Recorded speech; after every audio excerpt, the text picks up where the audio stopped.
अब डे 1 पे आपको क्या करना है, चैप्टर 1 रिवाइज करना है। चैप्टर 1 यहाँ पे लिविंग वर्ल्ड नहीं है, लेकिन अभी समझाने के लिए इजीली समझ जाओ, मैं यहाँ पे मान रहा हूँ कि लिविंग वर्ल्ड ही है। Hey champs, welcome back to a new video. Last के कुछ वीडियोस में मैंने आपको बताया कि किस तरीके से आपको अपना सिलेबस जल्दी खत्म करना है, पर चैप्टर आपको कितना टाइम देना है, कैसे आपको अपना टाइम टेबल बनाना है इन लास्ट के टाइम में, ताकि आप अपना सिलेबस भी कंप्लीट कर पाओ, साथ ही साथ रिवीजन भी कर पाओ।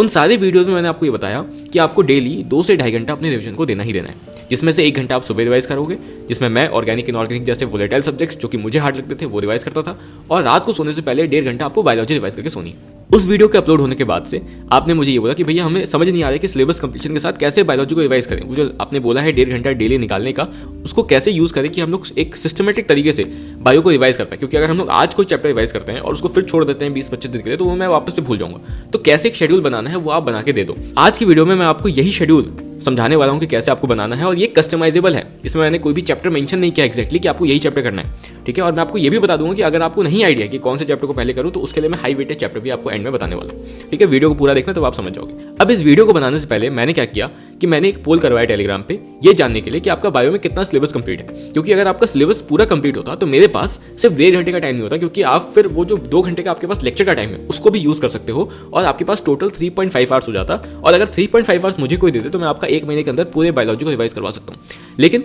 मैंने जब पोल करवाया तो उसमें 60 to 70% ही सिलेबस कंप्लीट था मोस्टली बच्चों का, और इसीलिए अगर मैं 60-70% कैलकुलेट करता हूं तो 32 चैप्टर्स आपके टोटल हैं, तो 20 चैप्टर आपके बनते हैं, तो ऑलमोस्ट 19-20 चैप्टर सबके कंप्लीट है। तो मुझे ये फिगर आउट करना था कि आपको यहाँ पे 12 चैप्टर कंप्लीट भी करने हैं जो आपके अभी तक इनकम्प्लीट है, और बाकी चैप्टर जो आपके हो गए हैं 19-20 चैप्टर उनको रिवाइज करना है। तो उसके अकॉर्डिंग मैंने ये प्लान बनाया है, इसलिए जो मैंने टाइम यहाँ यूज किया है रिविजन के लिए वो सिर्फ 1.5 घंटे का यूज किया। तो किसी का अगर सिलेबस कंप्लीट है बायो में तो वो 3.5 आवर्स यूज कर सकता है, और जैसा मैंने यहाँ बताया है उसमें एक चैप्टर 2 चैप्टर इंक्रीज कर सकता है और अपने रिविजन को और फास्ट खत्म कर सकता है, ठीक है। अब यहाँ जो भी मैं आपको यहाँ प्लान बताने वाला हूँ वो एक तो कस्टमाइजेबल है, मतलब कि मैंने यहाँ पे चैप्टर 1 जो लिखा है वो एक्जैक्टली लिविंग वर्ल्ड नहीं है, वो आप डिसाइड कर सकते हो कि आपको चैप्टर 1 क्या रखना है, चैप्टर 2 क्या रखना है, ठीक है। दूसरा, इसको आप 1 जनवरी से स्टार्ट कर सकते हो, तो अभी जो टाइम बचा है आपके पास 2-3 दिन का, उसमें आप आराम से सिलेबस खत्म कर लो, जो भी 1-2 चैप्टर और ऐड कर सकते हो इसमें अपने कंप्लीटेड सिलेबस में, और बाद में 1 जनवरी से इस रिविजन को अपने प्लान में इंक्लूड कर सकते हो एक्जैक्टली, ठीक है। और उस फैब के खत्म होते होते तक आप इतना कॉन्फिडेंट हो गए, जिसने भी इसको स्टार्ट नहीं किया उससे आप बहुत ज्यादा आगे निकल चुके हो, क्योंकि अगर आप बायो में अब 360 आउट ऑफ 360 या फिर 340 प्लस स्कोर नहीं करते हो तो आप कॉम्पिटिशन से वैसे ही बाहर हो जाते हो, ठीक है। तो आपको रेजोल्यूशन लेना है 1 जनवरी से कि मैं रिविजन इंक्लूड करूंगा अपने डेली के शेड्यूल में, और रिवीजन में मैं एटलीस्ट बायोलॉजी तो रिवाइज करते हुए चलूंगा, एटलीस्ट इनऑर्गेनिक ऑर्गेनिक रिवाइज करते हुए चलूंगा। तो अब हम लोग समझते हैं कि कैसे आपको इस डे वाइज रिवीजन प्लान को यूज करना है। सबसे पहले ये जो मैंने रिवीजन प्लान यहाँ पे बनाया है ये 36 डेज का है, मतलब कि 1 जनवरी से अगर आप स्टार्ट करते हो तो ये ऑलमोस्ट 6 फैब को जाके खत्म होगा।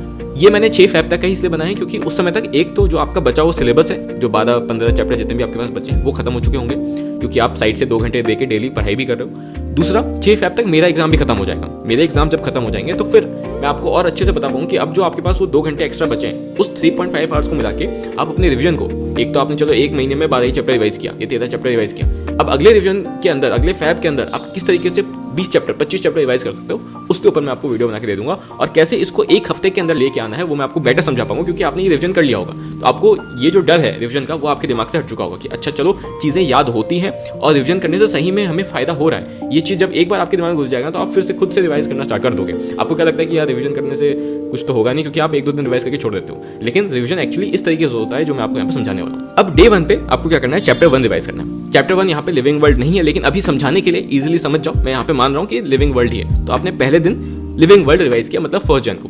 2 जनवरी को आपने 2nd चैप्टर रिवाइज किया, दैट इज बायोलॉजिकल क्लासिफिकेशन, ठीक है। उसके बाद आपको क्या करना है, 3rd डे को वापस से जो आपने 1st चैप्टर रिवाइज किया था लिविंग वर्ल्ड, उसको वापस से रिवाइज करना है। 4th डे को आपको चैप्टर 2 जो डे 2 का आपने रिवाइज किया था उसको वापस से रिवाइज करना है, बायोलॉजिकल क्लासिफिकेशन। फिर डे 5 को आपको एक नया चैप्टर इंक्लूड करना है, that is chapter 3 plant kingdom, ठीक है। डे 6 को आपने एक एनिमल किंगडम पढ़ लिया। अब जो चीज आपने डे 5 को पढ़ी थी, that is chapter 3 plant kingdom, उसको आपको वापस से डे 7 को पढ़ना है, और डे 8 को वापस से आपको चैप्टर 4 मतलब एनिमल किंगडम पढ़ना है। लेकिन अब क्योंकि चैप्टर 1 और चैप्टर 2 को पढ़े हुए काफी दिन हो चुका है, यहाँ पे आपने लास्ट 4th डे को पढ़ा था और इसमें अभी 4 दिन का गैप हो चुका है, तो अब इसीलिए कहीं आप उसे भूल ना जाओ, इसलिए आप उसको वापस से चैप्टर 1 चैप्टर 2 को यहाँ पे एक साथ रिवाइज करोगे।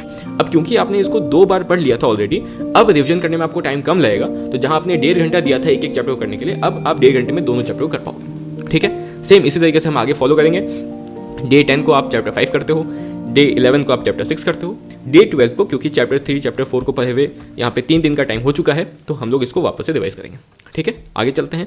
डे 13 को आप फिर चैप्टर 5 करते हो, डे 14 को चैप्टर 6 करते हो। ठीक है, अब डे 15 को आप वापस से चैप्टर 1 चैप्टर 2 को रिवाइज करते हो, क्योंकि उसको पढ़े हुए अब हो गया है 1 2 3 4 5 दिन। ठीक है, और वापस से डे 16 को आप फिर से चैप्टर 3 चैप्टर 4 को रिवाइज कर लेते हो। ठीक है, तो अब 2 दिन के अंदर आपका 4 चैप्टर फिर से रिवाइज हो गया और ये आपका थर्ड डिवीजन हो गया है इन चैप्टर्स का। ठीक है, फिर डे 17 को आप चैप्टर 7 पढ़ते हो, डे 18 को आप चैप्टर 8 पढ़ते हो। तो आप कर क्या रहे हो यहाँ पे, आप नए चैप्टर्स इंक्लूड करते जा रहे हो और पुराने चैप्टर्स को रिवाइज भी करते जा रहे हो। लेकिन जैसे जैसे आप रिवाइज करते जा रहे हो तो आप एक तो नए चैप्टर्स को एक साथ रिवाइज कर पाते हो, क्योंकि आपको टाइम कम लग रहा है रिवीजन के लिए, और दूसरा आप वहाँ पे उन चैप्टर्स के रिवीजन के बीच गैप भी बढ़ाते जा रहे हो। तो वो जो गैप बढ़ते जा रहा है उसमें आप नए चैप्टर्स इंक्लूड कर रहे हो, और जब आप रिवाइज कर रहे हो तो आप जल्दी से रिवाइज कर पा रहे हो, इसलिए आप एक साथ 4 चैप्टर 5 चैप्टर रिवाइज कर पाओगे एंड तक। अभी तो आप 2-3 चैप्टर रिवाइज कर रहे हो, लेकिन जैसे जैसे आप आगे जाओगे तो एक ही रिवीजन में आप 2 घंटे 3 घंटे के अंदर 4 चैप्टर रिवाइज कर पाओगे। और इसी पेस पे, इसी फ्रीक्वेंसी पे जब आप चलते हो तो आप एंड में जाके 1 हफ्ते के अंदर 2 बार बायोलॉजी को रिवाइज कर पाते हो एंड में। ठीक है, तो उस तक पहुंचने के लिए यही प्रोसेस फॉलो करना पड़ता है जो यहाँ पे मैंने बताया। ठीक है, चैप्टर 8 हो गया, फिर इसी तरीके से आपका आगे का प्लान पूरा यहाँ पे बना हुआ है। अब डे 22 तक पहुंचते पहुंचते आप यहाँ पे 3-3 चैप्टर रिवाइज कर पाओगे। ठीक है, तो ये प्लान पूरा का पूरा मैं पीडीएफ जो है अपलोड कर दूंगा टेलीग्राम चैनल पे। ठीक है, जिसपे मैंने पूरा यहाँ पे समझाया हुआ है कि कैसे आपको कोई भी चैप्टर, अब चैप्टर 1 चैप्टर 2 चैप्टर 3 फिक्स नहीं है, आप कोई भी चैप्टर यहाँ पे इंक्लूड कर सकते हो। तो आप पहले एक लिस्ट बना लेना कि मैं इन चैप्टर्स का रिवीजन करने वाला हूँ, क्योंकि मेरा ये कंप्लीट है, मुझे नहीं पता कि किसका क्या कंप्लीट है, इसलिए मैंने यहाँ पे कोई फिक्स शेड्यूल नहीं बनाया है कि आपको यही चैप्टर्स रिवाइज करने हैं।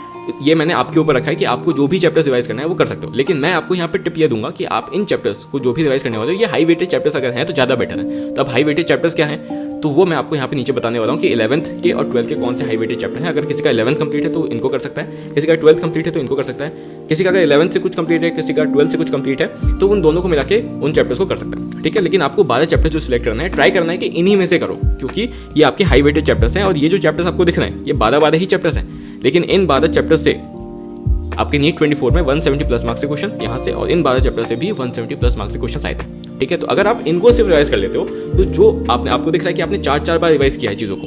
अगर मैं यहाँ पे दिखाऊं तो ये जो आपका चैप्टर 1 2 3 का रिवीजन था, ये 4th रिवीजन था। ठीक है, तो आपने 1 महीने के अंदर 4 रिवीजन किया और आपने 12 चैप्टर्स रिवाइज किए, और ये 12 चैप्टर्स 170 प्लस मार्क्स के क्वेश्चन बना के आए थे आपके नीट 24 में। तो एक तो आपको ये अच्छे से याद हो जाएंगे, और ये हाई वेटेज चैप्टर्स हैं और इसको जल्दी लोग भूलते हैं और वो आपका स्ट्रॉन्ग होगा। ठीक है, तो बाद में जहाँ पे लोग भूल रहे होंगे वहाँ पे आपको ऑलरेडी चीज़ पता होंगी। तो कौन कौन से चैप्टर से देख लेते हैं। 11th में अगर बात करोगे तो animal kingdom, morphology of flowering plant, anatomy of flowering plant, cell वाला chapter, cell cycle, biomolecules, photosynthesis, respiration वाला चैप्टर, प्लांट ग्रोथ वाला चैप्टर, बॉडी फ्लूइड्स, एक्सक्रीशन और केमिकल कोऑर्डिनेशन, जो हार्मोन वाला चैप्टर है वो वाला। ठीक है, 12th में बात करोगे तो sexual reproduction in flowering plant, human reproduction, reproductive health, principle of inheritance, molecular basis of inheritance, evolution, human health and disease, human welfare, biotech and principle, उसका ही बायोटेक का एप्लीकेशन वाला पार्ट, इकोसिस्टम और biodiversity.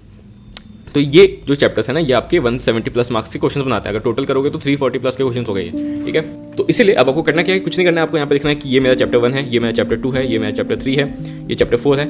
एक बार आपके list बन गया, अब आप उसको उस चार्ट में जाके प्लेस कर दो, आपका पूरा शेड्यूल रेडी हो जाएगा। तो इस तरीके से कस्टमाइजेबल है, किसी को अगर ये फॉलो करना है तो ये कर सकता है। अपने कोई 12 चैप्टर्स उसको रिवाइज करने हैं कि 6 यहाँ से 6 यहाँ से, वो भी उसको बना सकता है। तो वो प्लान आराम से आप 6 फेब तक फॉलो करके देखो, करते ही आपको पता चल जाएगा कि रिवीजन करना कैसे है। तो आप हो सकता है आगे खुद से प्लान बना लो।